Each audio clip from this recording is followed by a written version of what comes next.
Νίκος Αναστασιάδης και Κάντρι Σίμψον συνδέουν συμβολικά δύο ηλεκτροφόρες γραμμές, εγγενιάζοντας με τον τρόπο αυτό την κατασκευαστική φάση του καλωδίου EuroAsia Interconnector. Το έργο θα διασυνδέει τα ηλεκτρικά δίκτυα της Κύπρου, της Ελλάδας και του Ισραήλ με το μεγαλύτερο υποβρύχιο καλώδιο ηλεκτρικού ρεύματος στον κόσμο, το οποίο θα ξεπερνά σε μήκος τα 1.200 χιλιόμετρα με ισχύ 2.000 ΜΒ. Η υλοποίηση του EuroAsia Interconnector αποτελεί ένα ιστορικό ορόσημο όχι μόνο για τη χώρα μου, αλλά και για την ίδια την Ευρώπη, αφού θα συνδέει τη γυραιά Ήπειρο με τη Μέση Ανατολή. Το EuroAsia Interconnector καθιστά την Κύπρο ενεργειακό κόμβο στρατηγικής σημασίας, αφού τα βασικά καλωδιακά τμήματα συνδέουν την νησιωτική χώρα τόσο με την Κρήτη όσο και με το Ισραήλ. Πέραν αυτού, το έργο ρίχνει τίτλους τέλους στην ενεργειακή απομόνωση της Κύπρου.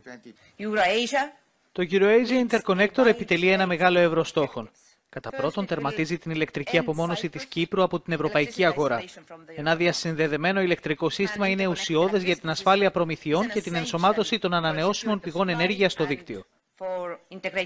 Κατά δεύτερον, η ανανεώσιμη ηλεκτρική ενέργεια που θα παράγεται από την πλεονασματική δυναμικότητα της Κύπρου θα χρησιμοποιηθεί και για να ικανοποιήσει τις εσωτερικές ανάγκες και για να εισρεύσει στην ιδρυτική Ευρώπη. Το έργο θα ενισχύσει την ηλεκτρική ανθεκτικότητα και την ασφάλεια των προμηθειών και στις τρεις χώρες μέσω της κατασκευής ενός αμφίδρομου οδικού δικτύου για ανταλλαγές πράσινης ενέργειας, οι οποίες επίσης θα συμβάλλουν στην προσπάθεια της Ευρωπαϊκής Ένωσης να εκμηδενήσει την εξάρτησή της από το ρωσικό φυσικό αέριο. Η κατασκευή αναμένεται να ολοκληρωθεί μέχρι τα τέλη του 2027 και η λειτουργία θα ξεκινήσει στο πρώτο εξάμηνο του 2028.